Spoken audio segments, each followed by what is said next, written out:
Good morning and welcome to another episode of Everything Vive. Want to wish you a happy Monday. Hope your weekend was fantastic.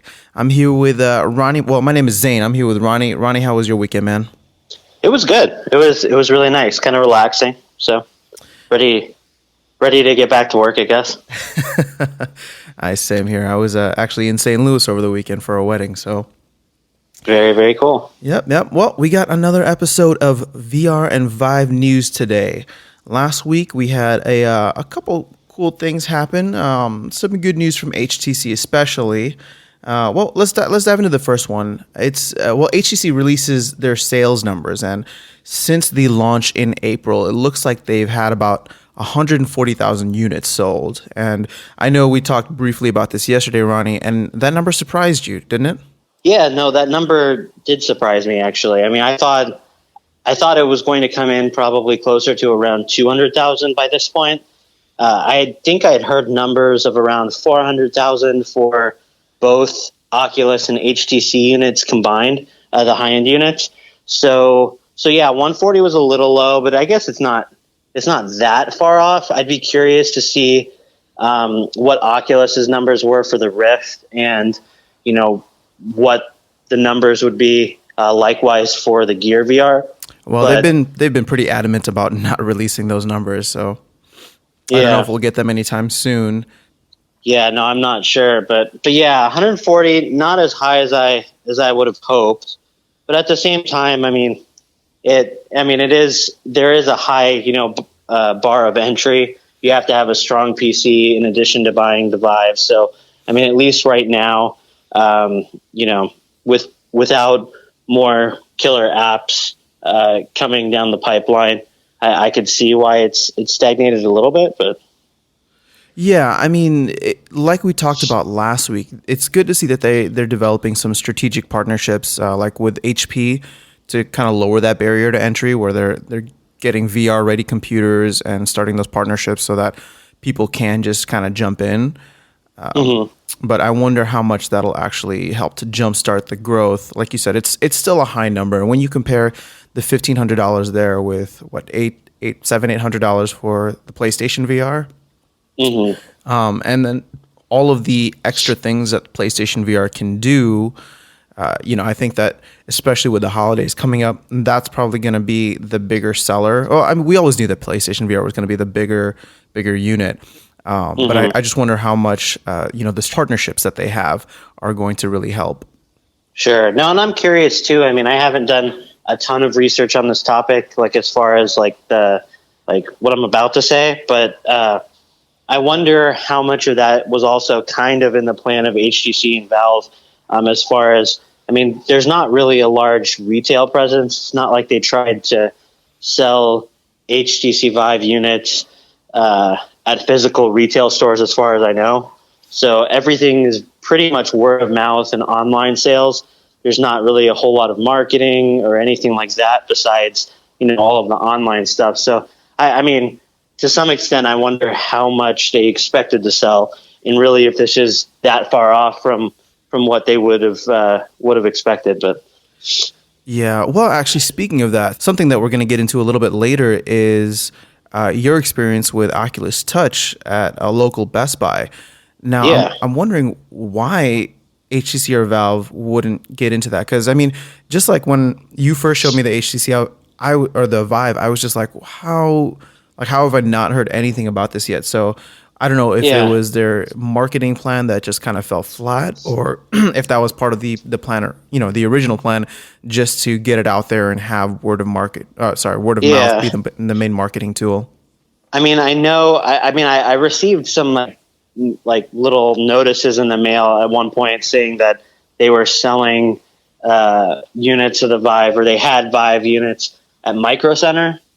But I don't know. It really wasn't the same type of. Micro Center isn't everywhere like a Best Buy is, for example, or anything like that. So I still don't think. I'd be curious to look into it a little bit deeper. But my impression is that they probably were not going down that type of marketing route intentionally. And if so, was it just because they didn't have some of those partnerships in place, or was it more intentional? So I don't know. We'll have to take a look at it to find out, I think, in the future. Yeah, well, we'll definitely follow this one. Especially through the holiday season. I'm curious to see now with virtual reality being much more in the mainstream thanks to PSVR. If maybe people are kind of looking out and seeing like, oh, okay, maybe PlayStation may not be the only option out there. Let's see with Oculus coming out in December. I'm just curious what the numbers will look like for all VR platforms through the holiday season come early 2017. Sure. Cool. All right. Well, here's the good news, or one that we got excited about when we were discussing earlier, and that is HTC is throwing or has thrown another $100 million into the Vive Accelerator pot. And for those who aren't familiar with that, it's like a little startup incubator that HTC has developed and created for VR developers so that they can develop content for the Vive, and I guess for VR in general. And related to that, VP of VR Content at HTC, Joel Breton, recently told UploadVR that that the team is working with more than 30 teams to bring content to the Vive and other platforms. So, in almost like a similar note, that Oculus was throwing a lot of money into this. I think almost $500 million at this point. It's good to see that HTC is trying to develop on their end as well. Unique experiences for the Vive and across VR in general. You want to see them throw their weight around too. Mm-hmm. No, I think that's great. And kind of like we were talking about before, I mean, there still has been kind of a slow trickle of game. There have been a lot of indie stuff at the beginning, but I think the release of games in Steam VR has kind of slowed down, at least from what I could tell. And I don't know if that has something to do with this, the upcoming holiday season approaching, so people are waiting to release games or what. But anytime you hear announcements like this where HTC is doubling down and putting more money into developing new titles for the platform, that's super exciting, because $100 million is nothing to scoff at. I hope that there's a lot of unique and interesting projects that come out of that. Yeah, for sure. I mean, the thing is, I think especially after Oculus Connect 3, I was on some forums online reading some articles, and it seemed like a couple people were bummed that HTC didn't have as many big announcements in the last couple months or whatever regarding what's coming with the future of VR on their end. So it is good to see that they're working on it instead of just kind of all of us being in the dark saying like, hey, Oculus is shining all these bright lights and fancy gadgets on their end and all these cool releases. And, I'm not trying to make this Oculus versus Vive, but, if for us, well, at least for myself, I got started with the Vive, and getting an Oculus would be a whole other investment in and of itself. So right now I want to see some cool things that will be coming out for the Vive. I want to know that they're still going to be pushing the platform, pushing content for the platform. And this was kind of like a good news from last week, I'd say. Yeah, no, I agree. All right. Well, actually, there wasn't much news last week, so we're going to go into what I mentioned earlier for Ronnie. He just stopped by a local Best Buy earlier this week or over the weekend, and actually got to try on the Oculus Touch. They had a little was just someone there who was kind of showing it off, Ronnie? Or why don't you give us your experience overall? Yeah, so basically they had a little demo spot set up with a PC and an Oculus with some touch controllers. And as soon as I saw the touch controllers, I said, oh, cool. I'm going to have to go and try it out. And so the guy initially just has you, the Oculus Ref has you sign up, for newsletters and whatnot. I didn't actually do the sign up myself. Since I was already signed up through Oculus from the previous dev kit days and whatnot, but so he had me basically put on the Rift. He gave me the handset, and then I got to try some stuff out. And I didn't take too much time because there were some other people that wanted to come and try it out soon after I was trying out, which was great. I was happy that people were there trying and excited to play VR. But yeah, my impressions of the Touch were mostly positive. I thought they felt great in my hand. They felt light, and they felt like they they were very ergonomic. After a few minutes, I felt like they kind of disappeared. There were some other, aspects of it that weren't quite like I thought they were going to be from just reading about them. Namely, the biggest aspect of the controllers that kind of disappointed me was the hand gestures. Because I had heard, oh yeah, you can, point with your index finger, you can do a thumbs up, you can, make certain types of easy gestures. And I mean, for the most part, yes, you can do those kind of gestures using the touch. However, it wasn't, I mean, I'm used to everything tracking in VR and being, one-to-one motion. And so I had always been of the mindset that the motion of your fingers is going to be one-to-one within the handset as well. And that's not the case. So literally it has a few, it has a few animations of fingers that match up with certain gestures. So like, it has a see-through hand pointing its index finger, or it has a see-through hand doing a thumbs up. And based on when you move your fingers, once you're into that position, I think it sees that you're pointing your finger, and it just changes the visual from the normal hand to the hand, pointing its index finger, for example. So it's a little bit abrupt. It doesn't, it's not actually feeling your hand, or tracking your hand move back and forth and showing the motion in between. And so it was a little bit, it kind of took me out of the experience a little bit when I was trying to do some of those hand gestures, just because, I am used to all of the other, one-to-one motion. But I mean, as far as how they tracked and how good they felt in my hand, I mean, they felt really, really good. I only mainly tried one, like 3-point shooting demo, but I mean, it was very intuitive. And like I said, the major thing that I came away with it, was I can see why HTC wants to also work on a similar type of controller for the future, mainly because it is nice in certain types of games to not have to feel like you're actually physically holding an object. So these controllers kind of disappear onto your hand, but with, when I came home and I played on my Vive, I could definitely feel, oh yeah, I'm holding this controller, like, especially during moments where you're not doing anything, you feel like it's like, the weight of the device is kind of there. Whereas I don't think you feel it as much with a touch because it's distributed around your hand. But I mean, as far as functionality goes, I mean, both of them let you do more or less exactly the same thing. Maybe some different buttons and stuff from the Oculus, but nothing too crazy. So, it's exciting that both platforms are going to have touch. We'll see what happens with some of the titles that Oculus has developed for it, and vice versa. But those are my early impressions. Cool. Okay. Well, yeah. I mean, like you said, I think it's good that HTC is developing another controller, just because I'm sure once people compare the Touch to the original HTC Vive controllers, which were, 6 months ago, amazing because they were the only ones around. It's good to see that they're trying to catch up. Well, not catch up, but they're trying to innovate and stay relevant in the space there. I would say catch up to some extent, but I mean, I still don't think it. I still think it was a terrible idea for them to launch without some kind of motion controller. You're talking about Oculus here, right? For Oculus, yeah.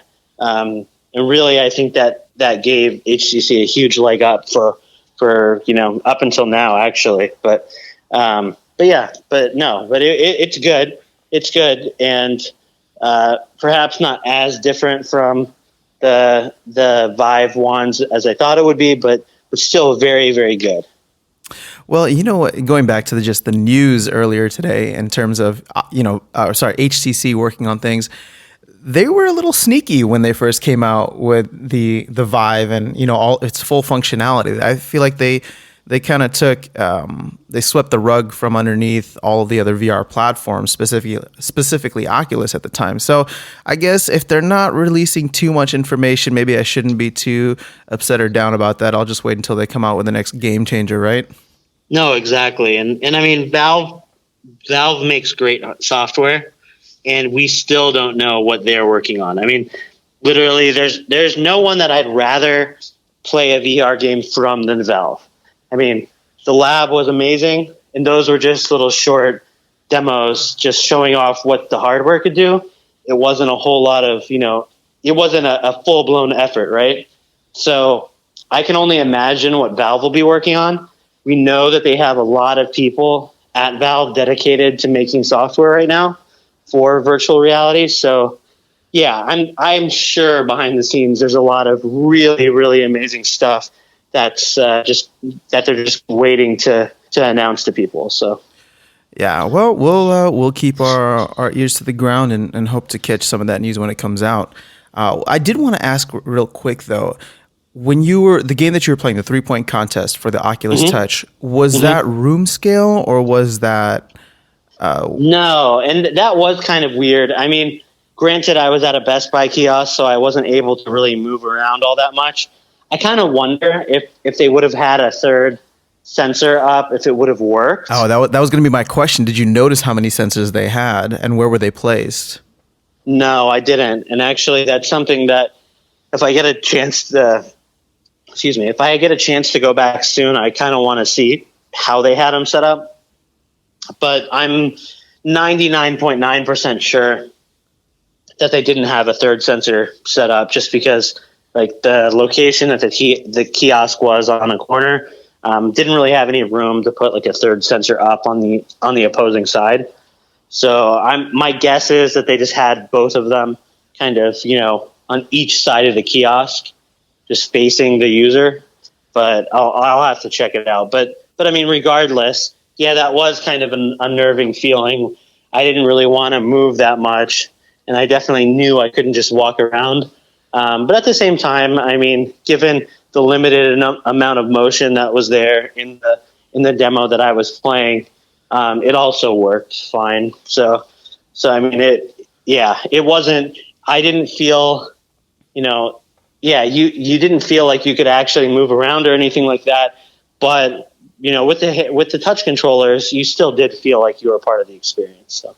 Yeah, well, and just to clarify for listeners, because I know a couple weeks ago we talked about the announcements from Oculus Connect 3 and the Oculus Touch that were coming out.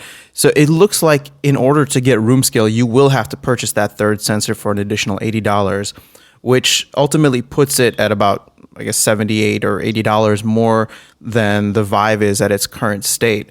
I mean, you are getting, for the extra $80, you are getting some nicer controllers, though, it seems like. Mm-hmm. But no, I mean, the controllers are nicer. And I mean, think about it this way. If we're interested in getting touch control, like if HTC releases its own kind of, touch-like controllers in the future, I'm sure we'll have to pay for those. So I mean, it's not, but still, at this point, 100%, if you want a complete VR package for the Oculus, you're looking at $880. If you want a complete HTC package, you're looking at $800. So it is a little cheaper, but I still don't think it was. I don't think that price difference, the $280 or what, that the Oculus got away with charging less for their kit early on. I don't think it was smart for them not to include, like, if they somehow intentionally delayed the launch, which I don't think they did, of the Oculus Touch, but if they were trying to undercut the Vive somehow in price by releasing that stuff later, if that's the case, that wasn't a good move, because I just don't think that the couple $100 long term makes a lot of a difference.